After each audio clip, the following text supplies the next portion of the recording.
I was sitting at my desk sketching out an idea that suddenly popped into my head. It was vague at first, but the image in my mind is for a new light fixture that could be used as either a table lamp or a pendant light.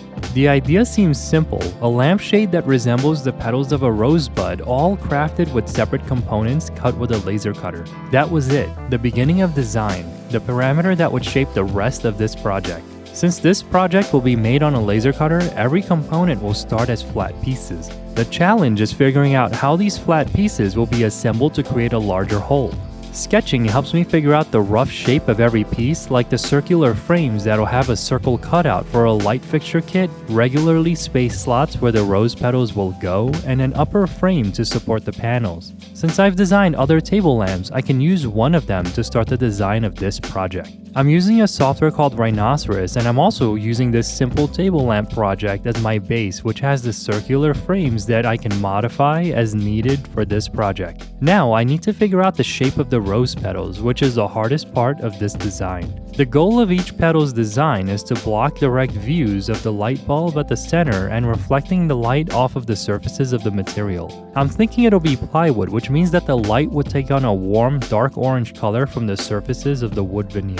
I need more parameters to focus this design. I try several variations to see which one has the best proportions for this project, and I keep refining it until I'm satisfied with one of the shapes. Sometimes I end up with over 10 different panel designs, or I find the right one on the first pass. To avoid wasting any material, I'll create a 3D model of this design to ensure that all the pieces actually fit the way that I imagine. I extrude all the shapes into 3D, rotate, and move each piece into place. Since all the rose petal panels are the same, instead of extruding one of each, I get one of the petals into place and use the erase circle tool to copy it to all the other areas. I didn't like the way that the first variation turned out, so I created a new rose petal panel, created another 3D model, and repeated this until I was satisfied with the design. And this is how the 3D model looks. This is the most important part of my process because it's the last time that I can catch any issues before creating the physical prototype.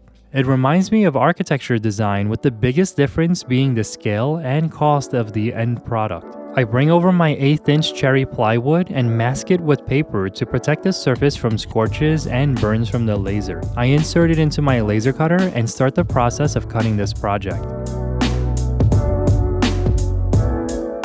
Now I can see all the ideas from my original hand sketch coming to life through this machine that precisely cuts every component. From the circular base, center cutout, and slots, to the rose petal panels that'll be inserted into it, this part of the process is both the most exciting and intimidating part of the process. It's the moment where I start to doubt whether the design will look the way that I imagined or if it could have been improved through one simple change. Nonetheless, this part of the design process is important because it's the part that I learned from the most. This project took a total of 40 minutes to laser cut. Once I have all of the pieces, I bring them over to my work table and remove the paper masking tape from each piece.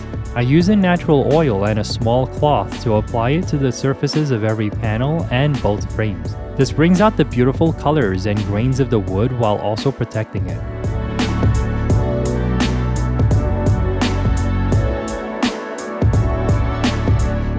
I start the assembly process by focusing on attaching the rose petal panels to the base. To do that, I'll use a glue called MaxiCure, which is what I use on all of my projects, and I apply it between the tabs of the base frame.